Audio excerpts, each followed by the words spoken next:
네, 드디어 히브리서 13번째 마지막 시간까지 왔습니다.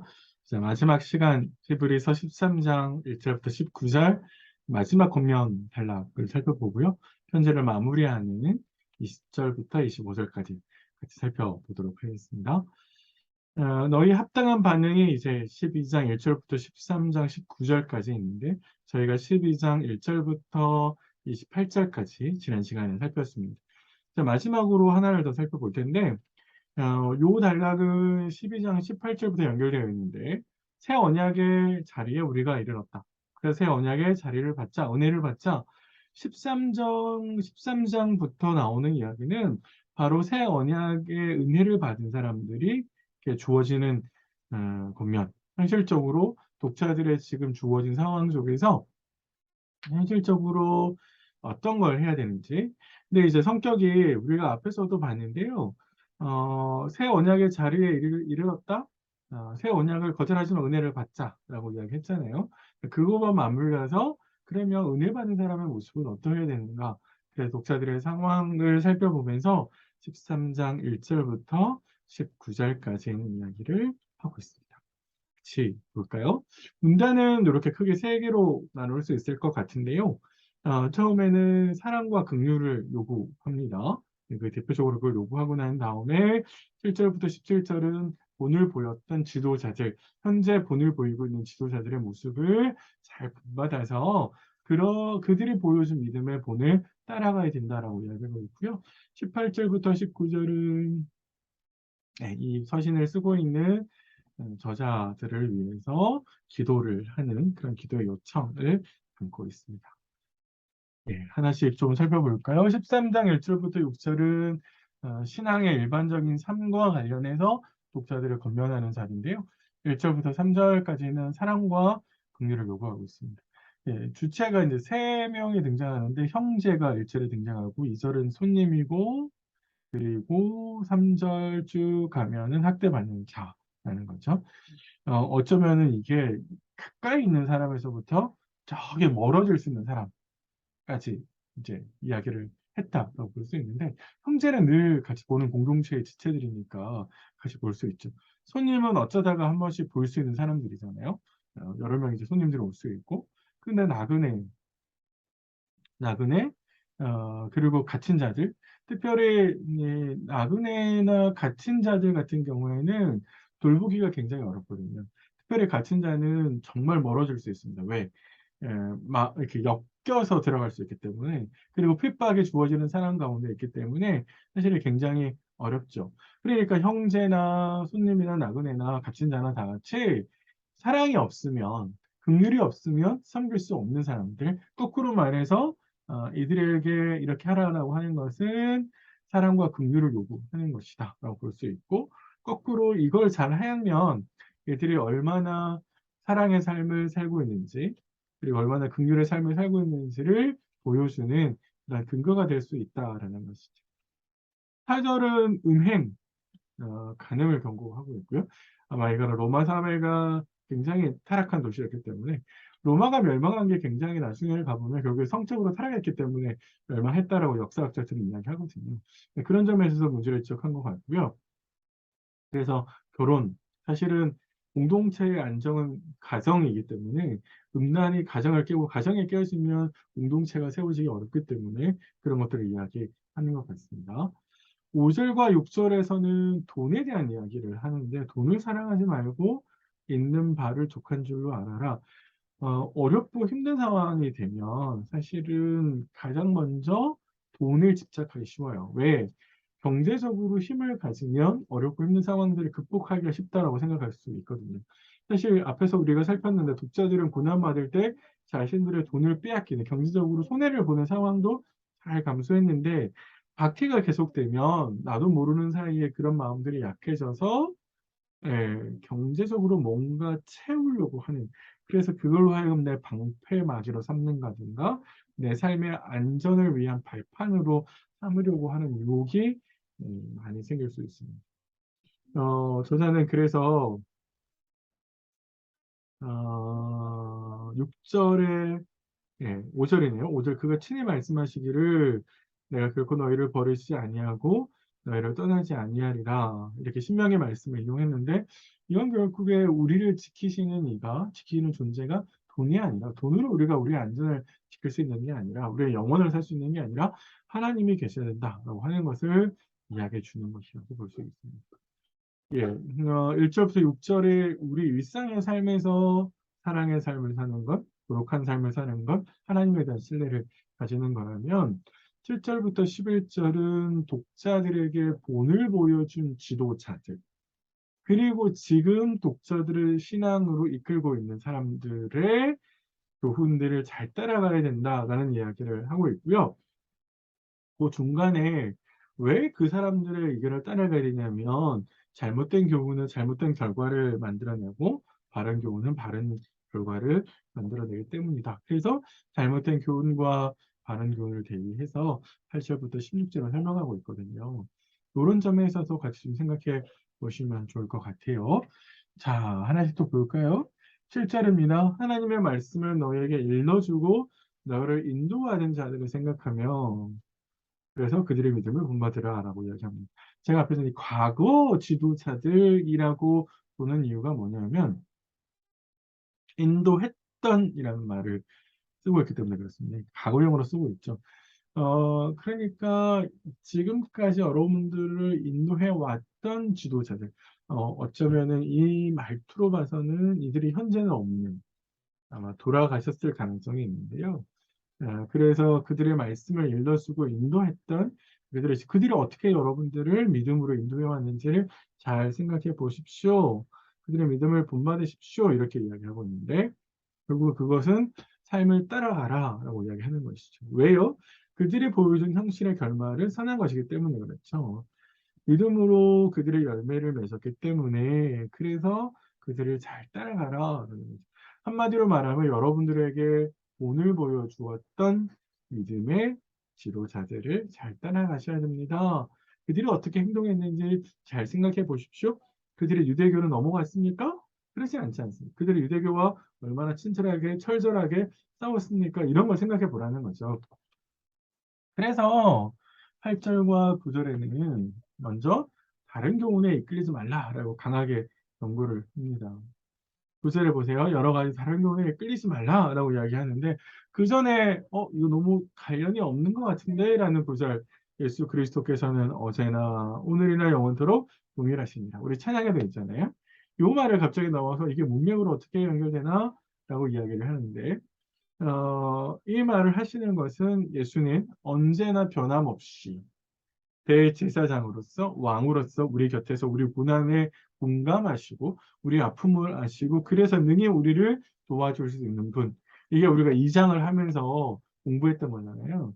그러니까 예수가 그럴 수 있는 분이다. 그러니까 뭐라는 거예요? 다른 교훈에 끌리지 말라라는 거예요. 문맥의 연결은 아마 그렇게 되는 것 같습니다. 예. 다른 교훈, 다른 건 뭐 마찬가지로 유대교겠죠. 지금까지 우리가 계속해서 유대교가 이 사람들을 핍박했고 그래서 유대교로 돌아가는 게 옳지 않다. 그거는 옛 언약 안에 머무는 거고 하나님께서 마지막에 다 허물실 때 무너져 내릴 거다라는 이야기를 했었습니다. 그러니까 유대교의 교훈에 넘어가지 말아라라고 이야기하는 거고요. 그렇게 하지 말아야 되는 이유가 뭐냐라고 하면 마음은 은혜로서 굳게 함이 아름답고 음식으로 할 게 아니다. 이 말은 옛 언약과 새 언약을 비교하는 겁니다. 옛 언약은 음식법이 있었잖아요. 율법의 규례에 좀 있어서 거룩하게 만들기 위해서 음식법을 지켰단 말이에요. 그런데 그런 율법으로 상징되는 옛 언약이 사람의 마음을 바꿀 수 있었냐? 못했다는 거예요. 그러니까 그거 못하는데 왜 자꾸 그렇게 돌아가려고 하냐? 사람의 마음을 바꾸는 것은 누가 하는 거예요? 하나님께서 하시는 거다라는 겁니다. 어떻게 해요? 새 언약을 통해서, 예수 그리스도를 통해서. 그러니까 하나님이 새 언약을 통해서 우리가 앞에서 새 언약의 은혜를 거부하지 말자라고 했잖아요. 그 은혜가 우리를 바꾸는 거니까 그거 하지 말자라고 이야기하는 것이지. 그래서 음식으로 가는 사람은 뭐예요? 은혜를 얻지 못한다, 유익을 얻지 못한다라고 경고를 하는 겁니다. 자, 그러면서 이제 흔들리지 말고 우리에게 있는 재단을 좀 봐라라고 이야기합니다. 10절을 시작하면서 우리에게 제단이 있는데 라고 이야기를 하죠. 제단이 있습니다. 우리에게는 제단이 뭘까요? 구약시대 때 이스라엘 백성들이 하나님께 나아가기 위해서는 제사장이 왔고 제사장은 그 제단 위에 하나님 앞에 드리는 제물을 받죠. 그러면 제단은 이스라엘 백성들이 하나님께 나아가는 길이 되는 거죠. 마찬가지로 여기서 말하는 제단이라면 우리의 제단이 있다면 하나님께 나아가는 하나님을 만나는 방법, 길과 방법일 텐데 그거는 분명히 예수님이시고 예수님께서 십자가를 통해서 열어놓으신 길을 지칭하는 것처럼 보입니다. 자, 그런데 재밌는 말이 10절 하반절에 있는데요. 장막에서 섬기는 자들은 그 제단에서 먹을 권한이 없다. 이렇게 이야기하죠. 무슨 말입니까? 장막에 섬긴다라는 말은 옛 언약이에요. 그죠? 장막에서 계속 섬기는 사람들은 옛 언약 안에 유대교에서 옛 언약을 계속해서 지키려고 하는 사람들이에요. 그런데 우리가 지금 말하려고 하는 제단은 새 언약이 있어요. 그래서 11절을 보면 죄를 위한 짐승의 피는 대제사장이 가지고 성소에 들어가고 그 육체는 영문 밖에서 불살라요. 근데 12절에는 반대로 설명합니다. 예수님은 자기 피로서 백성들을 거룩하게 하려고 어디서요? 성문 밖에서 고난을 받으셨다. 이런 이야기합니다. 먹을 권한이 없어 라는 이야기를 하는데 이게 먹을 권한이 없는 이유가 뭐냐라고 하면 대속죄일날 제사는 이렇게 하고 예수의 제사는 이런 거야. 그렇기 때문이야 라고 설명을 하는 건데 둘을 한번 비교해 보세요. 대속죄일날 제사를 드릴 때 피를 성소 안 지성소 안까지 들어가죠. 그런데 짐승의 사체는 다 영문 밖에서 불태우고 제사장, 심지어 모으는 제사장들까지도 이 제물을 먹지를 못합니다. 그런데 이 대속죄일 제사가 그럼 효력이 있었느냐? 길을 열어주지 못했거든요. 하나님께 나아가는 길이 아직 나타나지 않았다라고 이야기했고요. 그리고 백성들의 마음을 바꾸지 못했다. 그래서 그들을 온전하게 거룩하게 하지 못했다라는 얘기했습니다. 그런데 반대로 예수의 제사는 백성을 거룩하게 했어요. 그런데 예수는 어디에서 고난을 받으셨냐면 성문 밖에서 성문 안에 있는 장막 안에서 고난을 당하신 게 아니라 성문 밖에서 고난을 당해요. 누구를 위해서? 모든 믿는 자들을 위해서. 그래서 믿는 자들이 하나님께 나아가는 길을 열어주고 거룩하게 만든다라는 겁니다. 뭘 대비하고 있냐면 옛 언약 아래에서 옛 언약 안에 머무는 사람들은 새 언약 안에서 일어난 하나님께 주신 은혜를 받을 수 없다라는 거예요. 그래서 장막에서 섬기는 사람들은 제단을 통해서 예수가 보여주신 십자가의 제단을 통해서는 하나님께 나아갈 수 없다라는 겁니다. 그러니까 다른 교훈에 가면 안 된다는 거예요. 그죠? 이거를 조금 더 자세히 설명드리면 성문안 장막은 사실 상징적으로 공회가 되는 거거든요. 왜냐하면 장막에 섬기는 사람들이 제사장이고 그 제사장 그룹이 전체 사내들인 공회를 그 사람 대표하는 사람이 사내들인 공회가 되는 거거든요. 그래서 그 공회가 예수를 정죄했죠. 그래서 사실 결국에는 신성 모독죄로 예수 그리스도를 십자가에 못 박았습니다. 그래서 예수 그리스도가 십자가에서 돌아가시게 된 것이죠.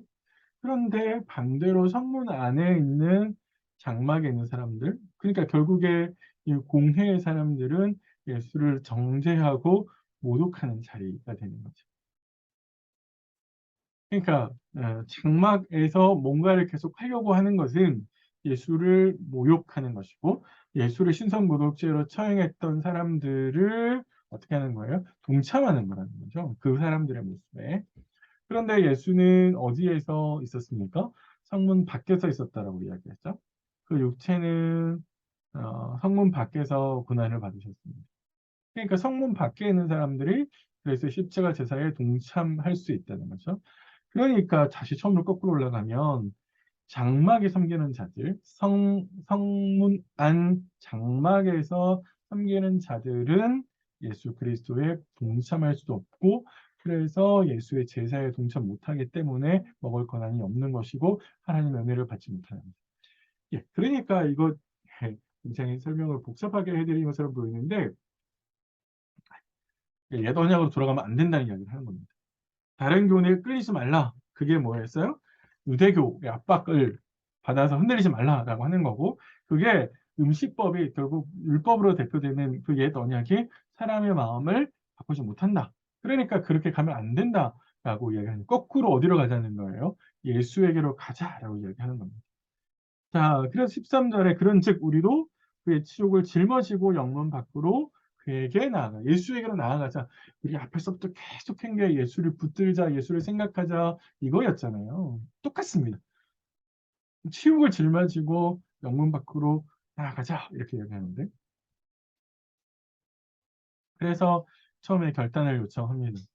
사실은 진박이, 그러니까 이스라엘 백성들은 진을 쳤잖아요. 진을 만들었고 그 진 안에는 정결하지만 진 밖으로 나가면 부정한 곳이거든요. 그러면 부정한 곳인데 사실 유대교의 입장에서 보면 부정한 곳이죠. 그래서 그들은 영문 밖에서 예수께서 십자가에 못 박았어요. 그러니까 이 결단을, 예수께로 가자라는 말은 예수와 함께 정죄를 당하자라는 겁니다. 그러면서 그에게, 왜? 그가 하나님께로 가는 길을 만들어 주시기 때문에 그에게 나아가자라고 이제 결단을 요청하는 것이고요. 왜냐하면 그에게 가야만, 그를 통해서 하나님께서 우리를 영원토록 함께 거주하게 하시는 영원한 도성, 하늘의 예루살렘이 있기 때문에 그렇죠. 우리 11장에서 등장했던 믿음의 조상들이 이 땅을 나그네로 살아가는 이유가 하늘 본향을 바라봤기 때문이라고 그랬잖아요. 그래서 바로 그 하늘 본향을 예수를 통해서 갈 수 있기 때문에 그 치욕스러운 자리, 십자가의 자리로 나아가십시다 라고 이야기를 하는 겁니다. 자, 15절, 16절은 그런 우리가 예수에게로 갈 때 어떤 모습을 보이느냐라면, 첫 번째는 우리는 예수로 말미암아 항상 찬송의 제사를 하나님께 드리자. 이 말은 예수를 고백하자는 겁니다.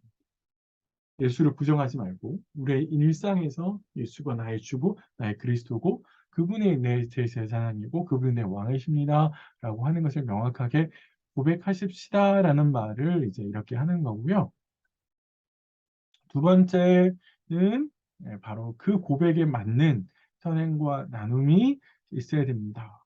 오직 선을 행함과 서로 나눠주기를 잊지 말라. 하나님은 이 같은 제사를 기뻐한다. 이게 제사라는 말로 표현한 걸 기록해 보십시오. 하나님께 드리는 제사는 일상의 거룩한 삶을 통해서 드린다는 거예요. 자, 이제 우리가 바른 교훈을 쫓아서 와야 됩니다라고 이야기를 해왔는데, 이 바른 교훈을 준 사람들이 누구예요?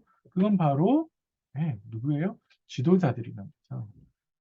과거의 이스라엘 백성들을, 아니, 과거의 독자들을 인도했던 지도자들, 그리고 현재 인도하고 있는 지도자들. 그 지도자들이 보여주는 모습이 유대교의 압박을 잘 극복해내고 하나님 말씀을 정확하게 지켜서 삶의 제사를 드리는. 그래서 독자들의 영혼을 위해서 수고할 수 있는, 우리 지금 표현은 이렇게 되어 있어요. 너희 영혼을 위하여 경성하기를 자신들이 청산할 자인 것처럼 마치 자기 일처럼 하고 있다는 거죠. 그래서 잘못된 걸 구분해 줄 수 있고 바른 길로 안내해 줄 수 있는, 그걸 도울 수 있는 현재의 지도자들, 바로 그 지도자들에게 순종하고 복종하십시오. 이렇게 이야기합니다. 예, 이런 점에서 이게 굉장히 지금 중요한 이야기를 했고요. 그래서 결국 정리를 해보면 지도자들의 보인 신앙과 삶을 따라서 잘못된 가르침을 멀리하고 그리고 바른 신앙과 삶을 본받으라. 이렇게 정리를 했다고 볼 수 있습니다. 한마디로 말하면 유대교 넘어가지 말라는 거죠. 그리고 예수 그리스도를 붙들어라. 그 선생님들이 보여준 것처럼, 지도자들이 보여준 것처럼, 18절과 19절에 있어서는 기도를 요청하는데요. 우리를 위해서 기도하라 이렇게 되어 있죠. 아마 여기 나와 있는 우리가 17절에 등장한 지도자들과 같은 그룹의 사람일 수도 있어요. 그 가능성을 전혀 배제할 수는 없는데 따로 보는 게 더 낫지 않을까? 그런 생각을 합니다. 그래서 우리라는 표현을 한글로 봐서는 저자가 있고 함께하는 사람들이 있는 것 같아요. 나중에 보면 그런 흔적들을 볼 수 있어요. 그래서 우리도 선한 행실, 왜 우리를 위해서 기도하라라고 이야기를 하냐면 우리가 모든 일을 선하게 행하게 함으로 그리고 우리에게 선한 양심이 있는 줄 확신하기 때문에 우리가 바른 삶을 살려고 애를 쓰고 있기 때문에 우리를 위해서 기도해라라고 이야기를 하고 있고요. 특별히 독자들에게 속히 돌아갈 수 있도록 우리가 여러분들에게 속히 돌아갈 수 있도록 기도해 주십시오라고 이야기합니다. 돌아간다라는 이야기로 하는 걸로 봐서 너희에게 돌아간다는 말은 아마 같은 공동체 출신의 지도자였을 가능성이 있는 겁니다. 그래서 아까 제가 말씀드린 17절에 있는 지도자, 현재 지도자들. 그런데 현재 지도자들이라고 같이 또 보기에는 좀 어려운 점이 예, 17절에 인도하는 자들, 현재 뭔가 누군가 인도하고 있다는 걸 전제로 하는 거라서 그런 점에서는 또 같이 보기가 어렵지 않을까 생각을 합니다. 여기까지 끝나서 잠깐 생각해 보실까요? 우리의 일상의 삶은 우리의 신앙에 드러나는 자리여야 돼요. 그래서 바른 신앙은 반드시 바른 삶으로 드러나야 되는데, 지도자에게, 뭐, 이렇게 예를 들면 지도자에게 순종하고 선행과 나눔의 모습이 있어야 된다라고 이야기를 했죠. 근데 우리의 일상의 삶에서 드러나야 될 신앙이 자꾸만 우리가 한정시켜서 어떤 생각 안에서만 이론적인 면만 주일날 하루 예배당 안에서만 혹은 아침에 큐티 시간에 말씀을 보고 읽고 연구하는 그 자리만 사실은 우리의 일상이라고 하는 것은 사람들과 어깨를 부딪히는 사람들과 부딪혀서 나아가는 그 일상의 현장에서 우리의 신앙이 드러나야 되는 거거든요. 그러니까 그런 점에 있어서 우리의 신앙이 어디서 어떻게 드러나고 있는지 썬데이 크리스찬 아닌가? 라는 그런 생각을 좀 해보시면 좋겠다는 생각이 들고요. 믿음에 반하는 행동 많겠죠. 정말로 찾아보시면 음행과 돈에뿐만 아니라 음행과 돈처럼 가정을 파괴하고 신앙을 파괴하는 일들이 많기 때문에 그런 게 뭔지 한번 생각 찾아보시면 좋을 것 같고요. 지도자를 본받으라라고 이야기하고 있는데 하나님께서 공동체의 지도자를 주시는 이유는 선물인데 에베소서 4장에 보면 선물로 표현하고 있는데 이 선물이라고 하는 것은 하나님께서 지도자를 통해서 역사하시고 계신다는 뜻이거든요. 그런 점에 있어서 하나님께서 세우신 공동체의 지도자들을 얼마나 잘 따르고 있을까? 혹은 우리가 그 지도자들을 위해서 얼마나 기도하고 있을까? 늘 요구하고 불평하고 불만이 많은데 정작 그 지도자들을 위해서 얼마나 내가 기도하고 얼마나 하나님께 무릎으로 나아갔는지도 한번 고민해 보시면 어떨까 생각이 듭니다. 예, 이제 마지막으로 20절과 25절에 가시면 이제 편지를 마무리하는 마무리 이제 기도가 나오는데요. 먼저 이제 맺은 말을 크게 세 가지 단락으로 구성되어 있는데 그 첫 번째 단락이 축복 기도하는 20절과 21절입니다. 하나님께 기도를 하는데 그 하나님을 길게도 묘사하고 그 하나님을 묘사하는 가정 가운데 예수가 등장하는데 그 예수도 또 길게 소개하고 소개말이 길어져서 내용이 긴 것처럼 보이는데 내용은 간단합니다. 하나님을 어떻게 우리의 간구에 우리의 기도를 들으시는 하나님을 어떻게 소개하냐면 어, 우리 주 예수를 영원한 언약의 피로 죽은 자 가운데서 이끌어내신 평강의 하나님 이렇게 하죠.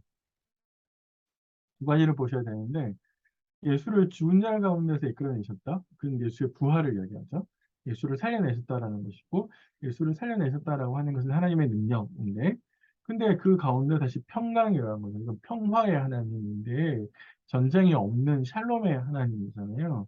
그건 죄의 문제를 해결하신 거거든요. 그러면 예수의 죽음과 부활을 통해서 우리의 죄와 영혼의 문제를 해결하셨다. 바로 그 능력의 하나님. 그게 바로 우리의 기도를 받으시는 하나님을 소개하신 거고요. 더 나아가서 이제 예수를 소개할 때 양의 목자라고 이야기하고 있고 우리 주 예수라고 소개하고 있죠. 목자 대신 예수 그리스도 그리고 우리의 주가 되신 사실은 구약에서 하나님을 주라고 표현했는데 신약은 예수님을 주라고 이제 계속해서 소개하고 있습니다. 뭐라고 이제 간구를 하냐면 그 하나님께 선을 행할 수 있도록 은혜를 베풀어 주시기를 기도하고 또 하나님께 기쁨이 되기를 음, 간구하고 있습니다. 이 두 개의 내용은 동전의 양면과 같아요. 하나님께서 은혜를 베푸셔야만 우리가 아까 앞에 살폈듯이 주님께서 우리에게 능력을 주실 때 우리가 압박을 이겨낼 수 있다라고 이야기한 것처럼 하나님께서 우리에게 선을 행하는 은혜와 능력을 주셔야 행할 수 있고, 거꾸로 우리가 하나님의 뜻을 쫓아서 하나님 앞에서 선을 행해야만 하나님의 기쁨이 될 수 있습니다. 그래서 하나님께서 하시는 일을 쫓아가는 것, 그게 바로 신앙인의 모습이고, 그런 신앙인의 모습을 이 독자들 안에 일어나기를 간절히 바라고 있는 거죠.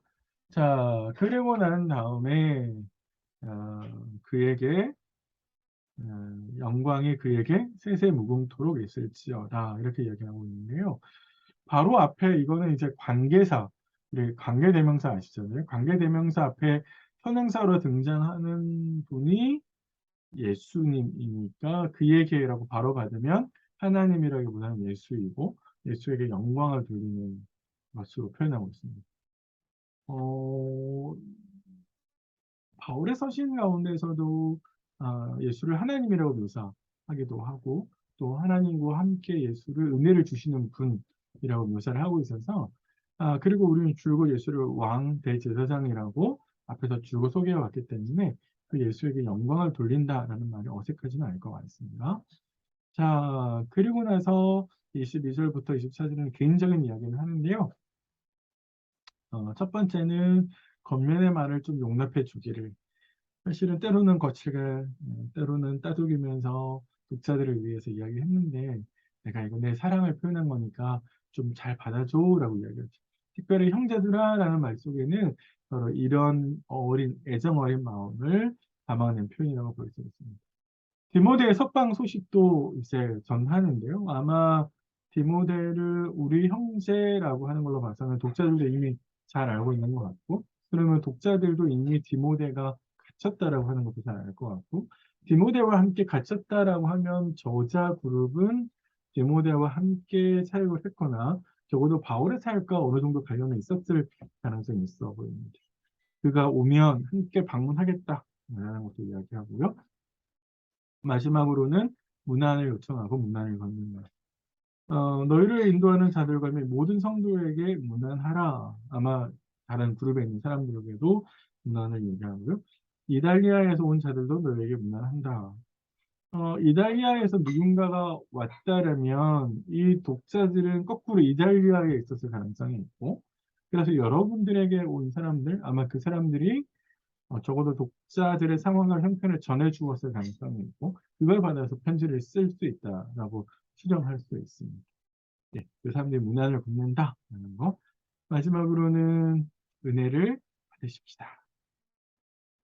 은혜가 너희 모든 사람에게 있을지어다. 이렇게 축복 기도를 하고 있는데요.